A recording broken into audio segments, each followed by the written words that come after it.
আসসালামু আলাইকুম বন্ধুরা, আজকে আমি কলমি শাক ভাজা রেসিপিটা দেখাবো।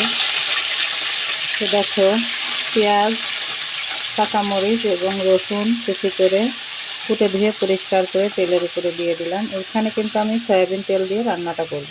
এদিকে দেখো, বেশি করে রসুন, কাঁচা পেঁয়াজ এবং মরিচ দিয়েছি। বেশি করে পেঁয়াজ রসুন দিয়ে শাক ভাজি করলে খুবই ভালো লাগে। ঝালের পরিমাণটা একটু বেশি দিলেও ভালো লাগে। তো দেখো, এদিকে আমি এগুলা ভেজে দেখাবো। তো এখানে দেখো, স্বাদ অনুযায়ী লবণ দিয়ে দিলাম। শাকে কিন্তু বেশি লবণ দিতে হয় না, পরিমাণ অনুযায়ী লবণ দিতে হয়। আর আলু দেওয়া আছে শাকে, তো তার জন্য দেখো অল্প একটু পরিমাণে হলুদ দিয়ে দিলাম। তো এটা আমি একটু ভালো করে ভেজে নিব। মরিচ পেঁয়াজটা যখন ভাজা হয়ে গেছে, দেখো এর মধ্যে কলমি শাকটা ধুয়ে রেখেছিলাম, সেটাই দিয়ে দিলাম। এবার এই কলমি শাকটা আমি ঢেকে দিব না, ঢেকে দিলে এই শাকের যে সবুজ কালার আছে, সবুজ কালারটা থাকবে না, চলে যাবে।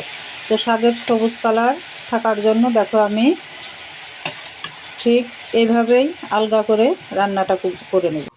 কলমি শাক ভাজি আমার হয়ে গেছে, এখন পরিবেশন করে দেখাবো। তো দেখো, কলমি শাক আলু দিয়ে, বেশি করে পেঁয়াজ মরিচ দিয়ে এবং রসুন দিয়ে ভাজি করেছি, খুবই চমৎকার হয়েছে। তো তোমরা যদি এভাবে খেতে চাও, আমার বড় ভিডিও দেয়া থাকবে, সেটা দেখে একদিন ট্রাই করে দেখতে পারো।